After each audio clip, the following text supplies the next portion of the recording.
Hello मेरे प्यारे बच्चों। तो आज हम स्टार्ट कर रहे हैं कंजर्वेशन ऑफ लीनियर मोमेंटम के एक या दो न्यूमेरिकल।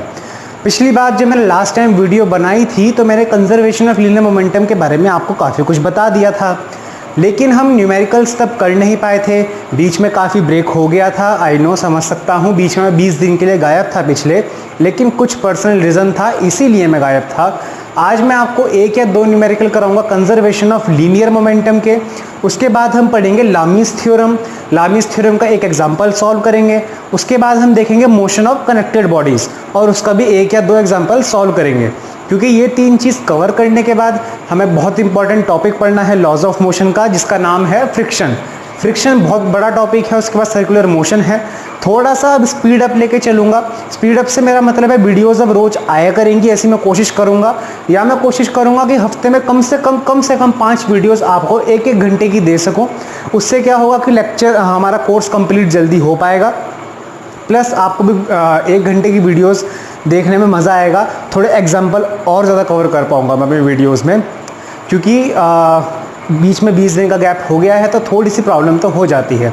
चलिए बाकी सारी बातें हम छोड़ देते हैं। कॉपी पेन निकाल लीजिए, नोट्स बनाना शुरू कर दीजिए। पहला क्वेश्चन हम करते हैं कंजर्वेशन ऑफ लीनियर मोमेंटम का, जो कि कुछ इस तरह है। क्वेश्चन में कह रहा है कि एक 30 kg का बॉम्ब है,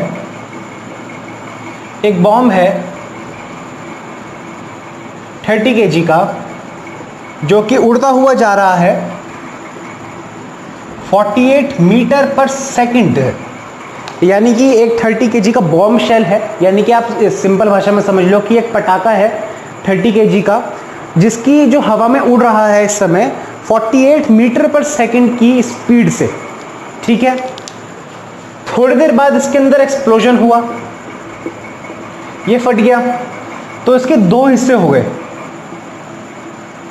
एक हिस्सा था 18 किलो का, जो कि रेस्ट पे रह गया, और दूसरा बचा हुआ हिस्सा, क्वेश्चन में गिवन है कि बचा हुआ हिस्सा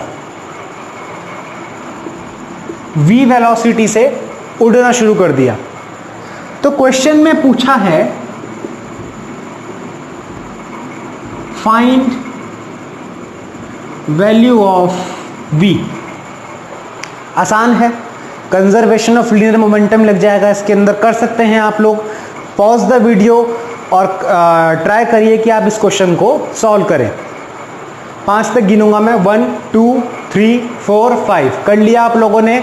चलिए अब हम करते हैं। अच्छा, कंजर्वेशन ऑफ लीनियर मोमेंटम तो इसमें लगेगा।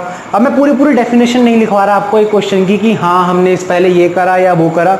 मैं डायरेक्ट बता रहा हूँ कंजर्वेशन ऑफ लीनियर मोमेंटम क्या होगा। सपोज करो इसका मास m1 ले लिया मैंने, ये m2 हो गया, ये कैपिटल M हो गया। तो by conservation of linear momentum m, इसको मैं u ले लेता हूं, into u is equals to m1 v1 plus m2 v2।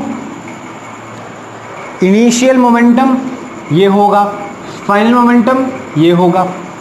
ठीक है, आसान है। मास क्या था 30 kg, स्पीड क्या थी 48। ये v1 तो रेस्ट पे आ गया था, तो ये पूरा टर्म तो 0 हो जाएगा। तो 0 प्लस m2 क्या है 12 इंटू v2। ठीक है, यही होगा ना। चलिए आगे बढ़ते हैं। तो सिंपल इक्वेशन बनेगी 12v2 is equals to 48 into 30। तो v2 की स्पीड क्या होगी 120 मीटर पर सेकेंड। आसान था, बहुत आसान था। नोट कर लीजिए आप इसको। हो गया। अगला क्वेश्चन देखें। अगला क्वेश्चन देखते हैं फटाफट से।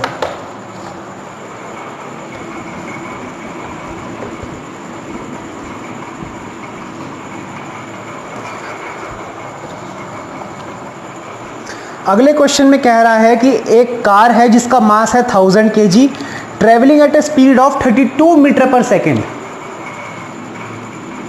एक कार है,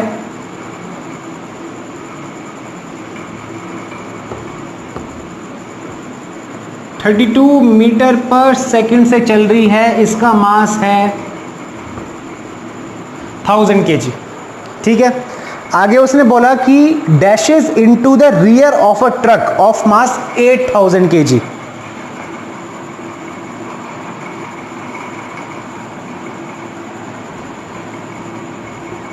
ये एक ट्रक जा रहा है 8000 किलो का, इससे ये गाड़ी टकरा गई आके। ठीक है, ट्रक की जो स्पीड है वो सेम डायरेक्शन में 4 मीटर पर सेकंड है। ट्रक की स्पीड सेम डायरेक्शन में 4 मीटर पर सेकंड है। अब उसने ये बोला है कि जो वेलोसिटी, जब यहां पे ये इससे टकराई, उसके बाद ये बाउंस बैक हो गई पीछे की तरफ 8 मीटर पर सेकंड से। क्वेश्चन में गिवन है after the collision the car bounce back with the velocity of 8 metre per second. Bounce back मतलब ऐसे, सपोज करो ट्रक है, ये ऐसे आई और ऐसे गई, ये टकरा के वापस इस डायरेक्शन में चली गई 8 मीटर पर सेकंड से। तो क्वेश्चन में ये पूछा गया है कि जब कोलिजन हो गया, ये चली गई, तो उसके बाद ट्रक की वेलोसिटी कितनी रहेगी? ट्रक की वेलोसिटी क्या रहेगी बताओ। देखो, इसको अगर हम m1 मान लें, इसको हम m2 मान लें, इनिशियल स्पीड दोनों की u1 u2 मान लूँ मैं, तो कंजर्वेशन ऑफ लीनियर मोमेंटम से m1 u1 plus m2 u2 is equals to m1 v1 plus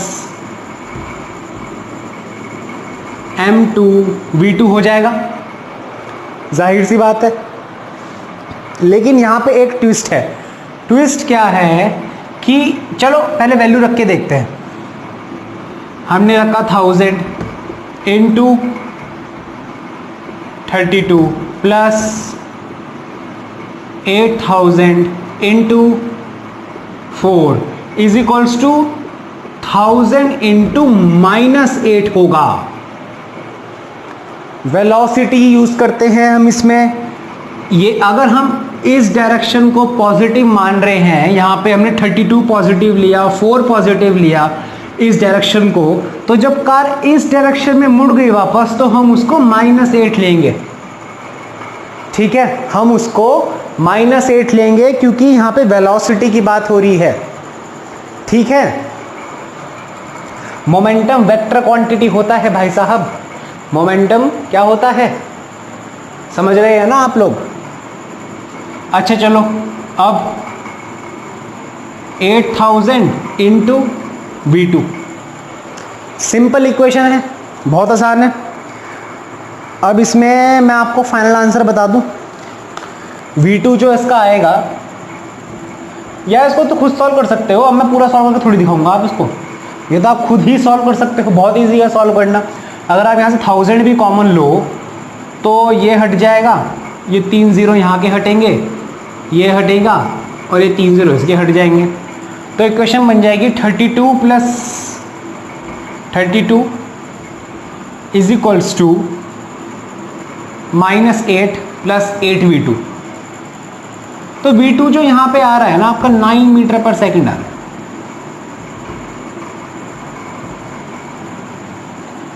अच्छा, 9 मीटर पर सेकंड पॉजिटिव आया, यानी कि सेम डायरेक्शन है जो पहले थी, सेम डायरेक्शन एज बिफोर। पहले वो 4 मीटर पर सेकंड से चल रहा था, ऐसे टक्कर लगी तो जाहिर सी बात है, भले ही 1000 किलो की गाड़ी है, वो 8000 किलो का है, लेकिन फिर भी अब भाई आप जब एक्टिवा पे होते हैं, जब आप गाड़ी में होते हैं, अगर साइकिल वाला भी आपको टक्कर मार दे पीछे से, तो आपको एक इम्पैक्ट फील होता है ना, झटका तो फील होता ही है। तो ये तो फिर भी 1000 किलो की गाड़ी है, तो कुछ तो झटका फील होगा ही ना। और इतना तगड़ा झटका मारा है कि उछल के वापस गिर गई भाई साहब कार, तो कुछ तो इम्पैक्ट फील होगा ना। भले ही ये भाई साहब 8 गुना बड़े हैं इनसे, लेकिन कुछ तो इम्पैक्ट फील होना है। तो बेचारा पहले 4 पे चल रहा था, उसका मोशन बनवा दिया गाड़ी ने, वो 9 की स्पीड से इसी डायरेक्शन में जाने लगा। तो ये थे कंजर्वेशन ऑफ लीनियर मोमेंटम के सवालात, नोट कर लीजिए आप लोग।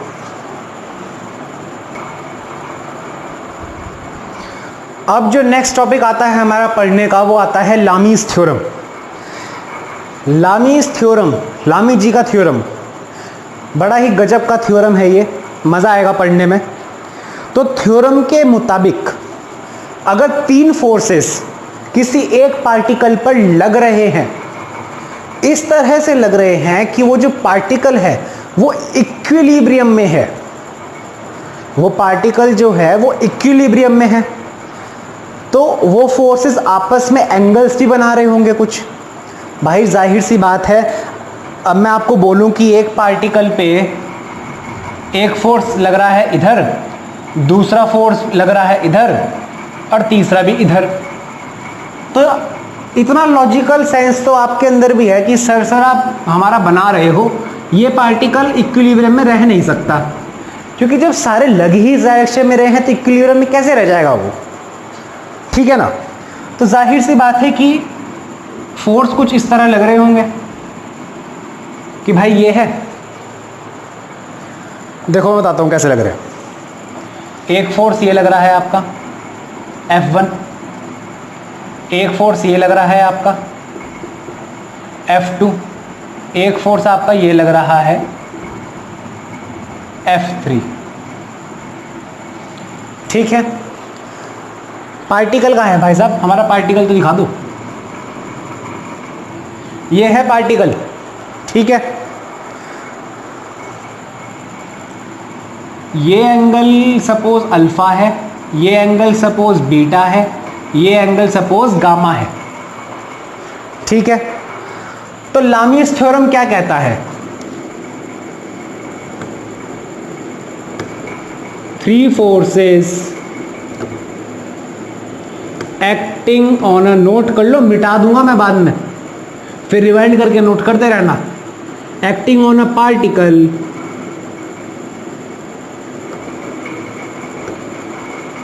in such a way that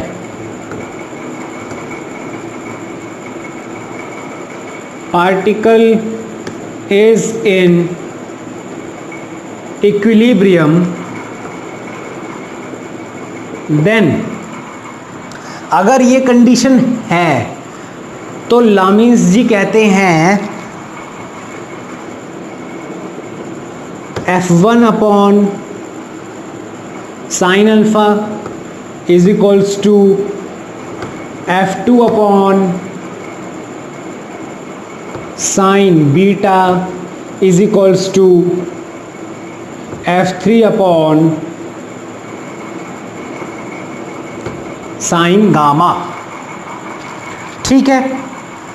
अब आगे की रामकथा आप खुद लिख सकते हो, where alpha is angle between force F2 and force F3, beta is angle between force F1 and F3 and gamma is angle between force F1 and F2।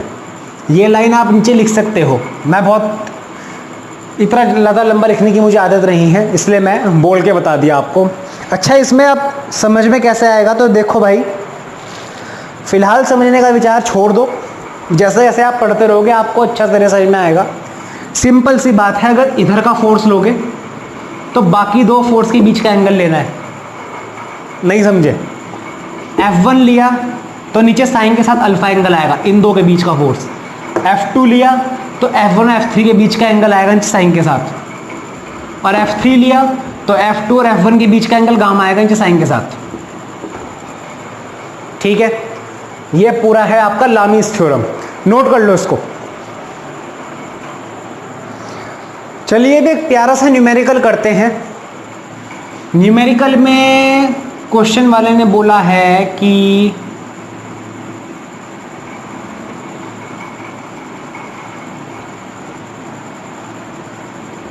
One kg का मास है, ठीक है। उसने बोला है कि 1 kg का मास है और इक्विलिब्रियम में रखा हुआ है, सपोज करो ये पॉइंट O है, सपोज करो ये पॉइंट O है, और वो कुछ इस तरीके से रखा हुआ है कि उसकी फिगर हमें दे दी गई है, पॉइंट मास है।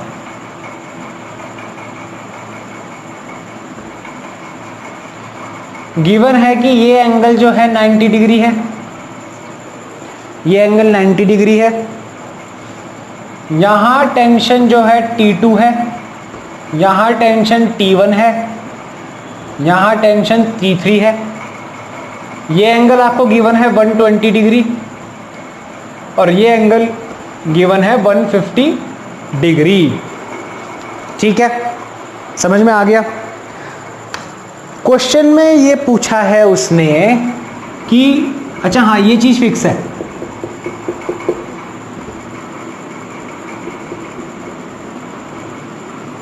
Find values of T2 and T3। T2 और T3 की वैल्यू निकालो, बहुत सिंपल है। T1 है, आप इन T को F से रिप्लेस कर दोगे तो F1 F2 F3 वाली सिचुएशन बन जाएगी। अच्छा T1 पता होना चाहिए ना हमें। देखो T1 पता होने के लिए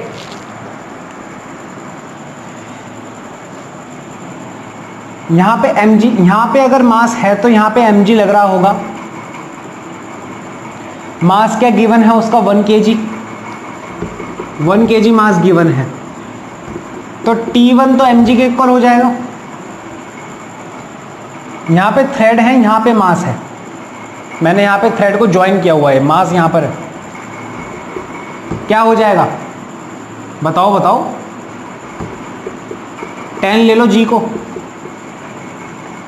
10 न्यूटन हो जाएगा। ठीक है, अब सिंपल सा लामीस थ्योरम लगा दें। T1 अपॉन साइन 90 अपोजिट वाला angle is equals to T2 upon sine 120 is equals to T3 upon क्या आएगा साइन 150। तो ये तो 1 ही हो जाएगा, साइन 90 तो साइन 90 तो 1 होता है, इसको तो हटा ही दो। T1 आपको गिवन है 10, तो 10 is equals to T2 by sine 120, T3 by sine 150। Sine 120 को मैं क्या लिख सकता हूं, साइन 90 प्लस 30। ट्रिग्नोमेट्री तो आप लोग पढ़ के आ गए होंगे अब तक, मैं ये उम्मीद करता हूं। तो sine pi by 2 plus theta क्या होता है, कॉस थीटा, और पॉजिटिव का होगा, मैंने ही पढ़ाई थी ट्रिग्नोमेट्री अपने चैनल पे यार। कन्वेंशन देखो, ऑल स्टूडेंट टेक कॉफी, यहाँ पे 10 कॉट होते हैं, यहाँ पे कॉस और सेक पॉजिटिव, यहाँ साइन और कोसेक, यहाँ ऑल। तो sine pi by 2 plus theta यहाँ पड़ेगा कहीं, तो यहाँ पे साइन पॉजिटिव होता है ना। कन्वर्जन के बाद जो एंगल बनता है उसका साइन नहीं लेते हम, कन्वर्जन से पहले जो एंगल होता है साइन कन्वेंशन उसके अकॉर्डिंग लिया जाता है। तो साइन इस क्वाड्रेंट में पॉजिटिव होगा तो हम कॉस ही पॉजिटिव ही लेंगे। ठीक है सरकार, कॉस 30 हो जाएगा, और इसको मैं लिख सकता हूं 90 प्लस 60। ठीक है, sine pi by 2 plus theta cos 60। तो T2 तो आ गया आपका 10 कॉस 30, और T3 क्या आएगा आपका 10 कॉस 60। तो ये कॉस 60 तो 2 होता है तो 5 न्यूटन हो गया, ये √3/2 होता है, ये 5√3 न्यूटन हो जाएगा। ठीक है, आसान था, बहुत आसान था सर, नोट कर लो। चलिए अब हम शुरू करेंगे मोशन ऑफ कनेक्टेड बॉडीज। ठीक है, हमें 3 मास गिवन है, ये जुड़े हुए हैं,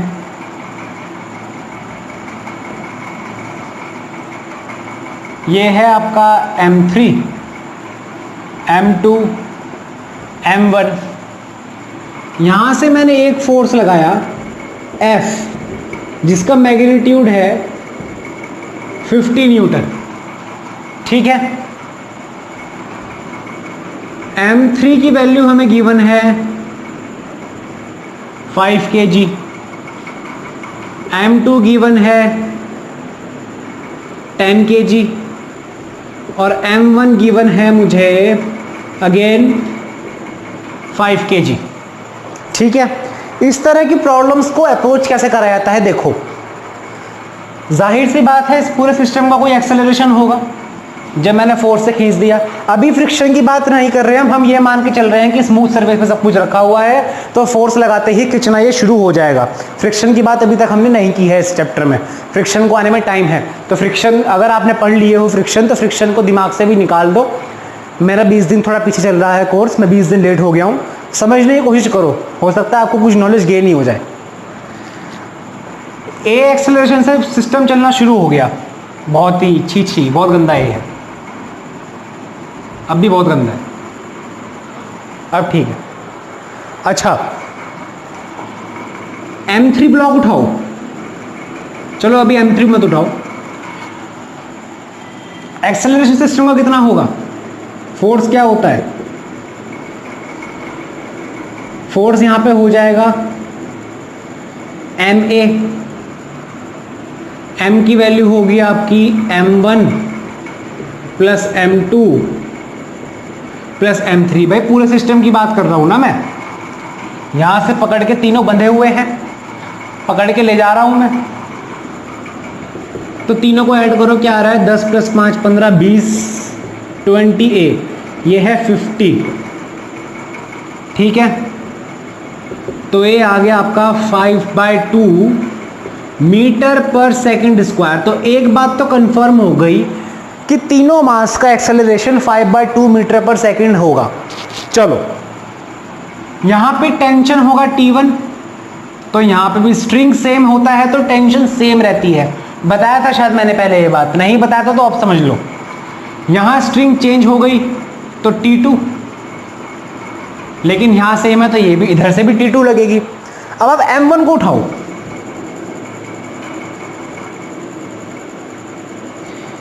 इधर T1 लग रही है इसमें और ये इधर चल रहा है 5/2 मीटर पर सेकंड स्क्वायर से, तो टेंशन की वैल्यू जाहिर सी बात है, अब इसमें इधर तो कोई फोर्स लग नहीं रहा, तो नेट फोर्स भी इसके ऊपर T1 ही लग रहा होगा। और नेट फोर्स किसके इक्वल होता है? ma के। तो T1 क्या हुआ? M3 की वैल्यू क्या है? 5 × 5/2। समझ में आ रहा है भाई? देखो, अरे मैं तो कैरी मिनाती की तरह बोल दिया। देखो, net force on a body क्या होता है न्यूटन सेकंड लॉ के अकॉर्डिंग? नेट फोर्स क्या होता है? ma होता है M3 के ऊपर। देखो इधर देखो, यार मैंने गलत लिख दिया, ये M1 था, सॉरी, ये M1 है, सॉरी माय मिस्टेक, मैंने गलती से इसको M3 उतार दिया। M1 के ऊपर नेट फोर्स कितना लग रहा है? इधर T1, इधर तो कुछ भी नहीं है, ठुल्लू है बाबा जी का, तो T1 ही M1 के इक्वल हो जाएगा। वहां से मैंने T1 की वैल्यू निकाल दी, क्या आई? 25/2 न्यूटन। ठीक है, हमें T1 T2 निकालना है कायदे से। M3 उठा लो, इधर लग रहा है F, इधर लग रहा है T2। जाहिर सी बात है अगर M3 इस डायरेक्शन में एक्सेलरेशन चल रहा है, इसका मतलब फोर्स जो अप्लाइड है वो टेंशन T2 से बड़ा होगा। भाई जिस तरफ अगर आपको दो लोग खींचना शुरू कर दें तो आप किस तरफ भागोगे? जोड़ लगाएगा। ठीक है, तो इसकी इक्वेशन क्या बनेगी? F - T2 = M3A। M3 हमें पता है कितना है, कितना है भाई साहब? 5 × 5/2। यहाँ ये 50 है माइनस T2 है, तो T2 हो गया आपका 50 - 50/2, तो ये आ गया आपका, नहीं सॉरी 25/2 है यार, कैसे बच्चे हो यार तुम।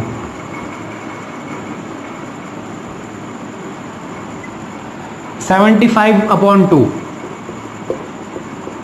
यही आएगा ना, चेक कर लो। अगर गलत भी होगा तो कमेंट कर देना, या खुद से ही कर लो यार। ये तो 50 - 25/2 75/2 ही आएगा जहां तक मुझे उम्मीद है। ठीक है, T1 निकल गया, T2 निकल गया। ऐसे सॉल्व करते हैं इस तरह के क्वेश्चंस को, नोट कर लो आप इसको। फिर अगला क्वेश्चन करते हैं।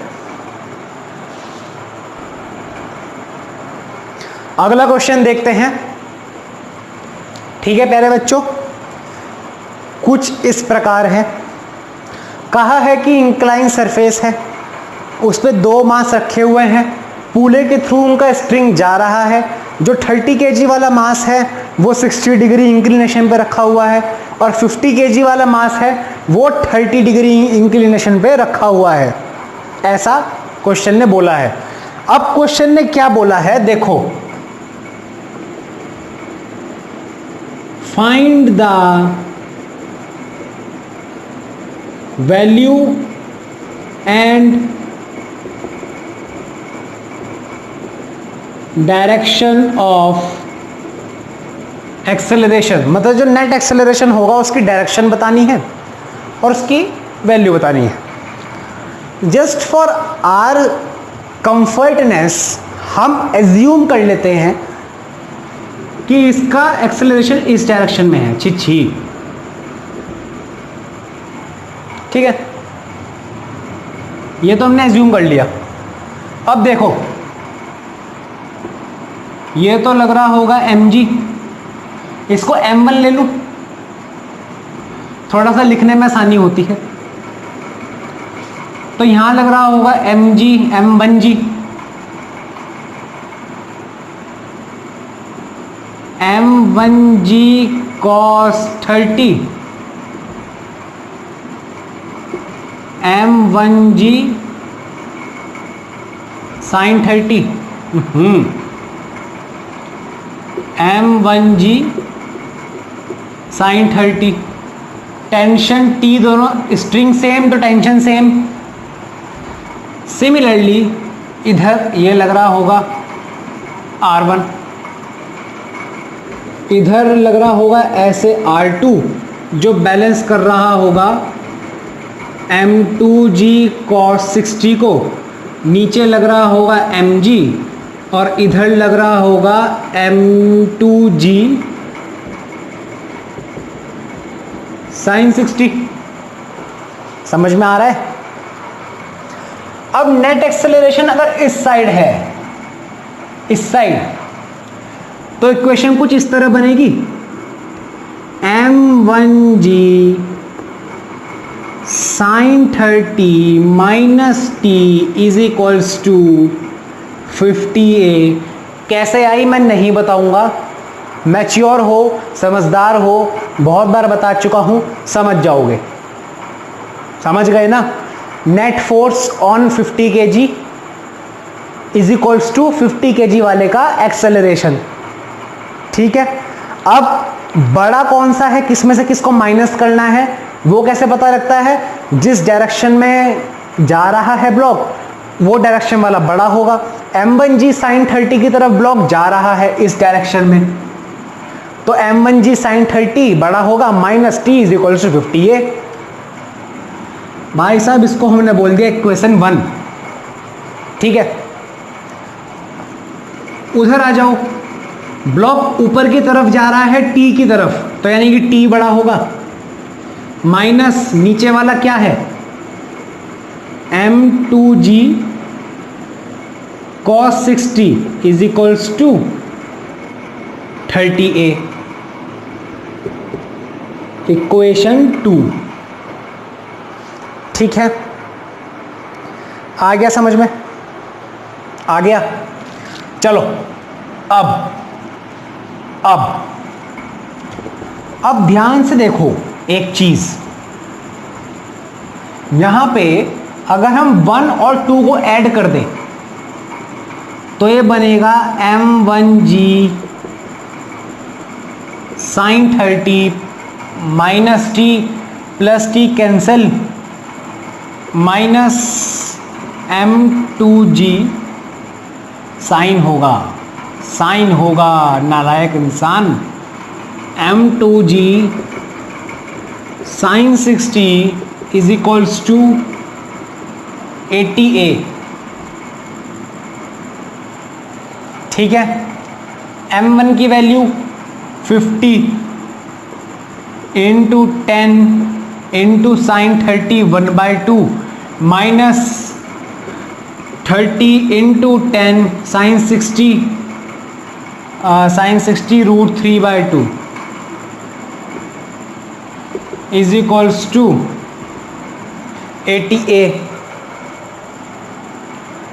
तो 250 minus 150 root 3 is equals to 80A। ठीक है, तो A की वैल्यू आ जाएगी 250 माइनस 150 रूट 3 अपॉन 80। दोनों में से 10-10 कॉमन ले लो अगर, तो 1 0 ये गया, 1 0 ये गया, 1 0 ये गया, तो 25 माइनस 15 रूट 3 अपॉन A, ये वैल्यू आ रही है लमसम। और एक बात और बताऊं, देखो पूरा कैलकुलेट करके तो चलो मैं बता ही देता हूं आंसर। माइनस का 0.1225 मीटर पर सेकंड स्क्वायर। अब मुझे बताओ माइनस साइन क्या इंडिकेट करता है? माइनस साइन क्या इंडिकेट करता है? माइनस साइन इंडिकेट करता है कि एक्सेलरेशन की डायरेक्शन ये नहीं, ये है। यानी कि नीचे हम एक लाइन लिखेंगे, इंप्लाइज नहीं, since acceleration is found to be negative implies our assumption about direction of acceleration is wrong. Implies acceleration is towards mass 30 kg। अब इस एक्सेलरेशन की वैल्यू आप दोनों में से किसी भी क्वेश्चन में रख दो, आंसर आपको टी की वैल्यू में मिल जाएगी। इतना काम मैं नहीं करूंगा, आप बड़े हो चुके हो, खुद कर लोगे। नोट कर लो आप इसको। तो बच्चों, आई होप आप लोगों को आज का लेक्चर समझ में आया होगा। अगेन सॉरी मैं लेट हो गया काफ़ी 20 दिन।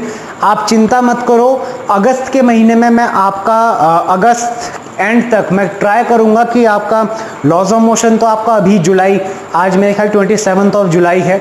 लॉज ऑफ मोशन में कोशिश करूंगा कि आपका कंप्लीट कर दूं बाय 2 अगस्त। वर्क एनर्जी पार और system of particles and rotational motion, ये मैं कोशिश करूंगा मिड सितंबर तक दोनों चीज़ें ख़त्म कर दूं। चिंता मत करो, सिलेबस बहुत टाइम से ख़त्म होगा। और एक बात और मैं आपको आश्वासन देना चाहता हूं कि जैसे ही हमारा सिलेबस ख़त्म होगा, हम स्टार्टिंग चैप्टर से लेके एंड के चैप्टर तक पूरे एनसीईआरटी के सवाल मैं वीडियो बनाऊंगा। सपोज हमने लॉज ऑफ मोशन ही उठा लिया, लॉज ऑफ मोशन में बीच में जो एग्जांपल ये करा रहा हूँ, ये एनसीईआरटी में बीच में जो एग्जांपल्स होते हैं वो मैं वीडियो में कवर कर देता हूँ, लेकिन जो एडिशनल एक्सरसाइजेज होती हैं वो मैं वीडियो में कवर करने जाऊँगा तो शायद सिलेबस ख़त्म करने में थोड़ी प्रॉब्लम आ जाए। इसलिए मेरी गुजारिश है कि आप लोग उनको करते चलिए। अगर हमारा सिलेबस अक्टूबर एंड थोड़ा जल्दी बोल रहे, नवंबर में हमारा सिलेबस अगर कंप्लीट होता है तो हर हफ्ते हम एक चैप्टर उठाएंगे और करना शुरू कर देंगे एनसीईआरटी के सवाल। एक हफ्ते में 2 चैप्टर कंप्लीट हो जाएंगे एनसीईआरटी। सिर्फ क्वेश्चंस करने हैं, फॉर्मूलेज आपके पास, नोट्स आपके पास होंगे ही सारे। तब तक के लिए अगला लेक्चर जो होगा हमारा वो होगा फ्रिक्शन, हम स्टार्ट करने वाले हैं कल के लेक्चर में। तब तक के लिए अपना ध्यान रखिए। Thank you.